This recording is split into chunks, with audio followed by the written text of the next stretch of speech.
Here I have Realme 9 Pro, and today I'm going to show you how to scan QR codes on this device.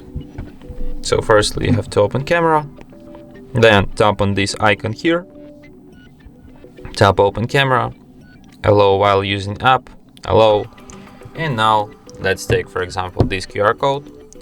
Just find it with your camera, and as you can see it found this page encoded to this QR code. And that's how you can scan QR codes. And that's it.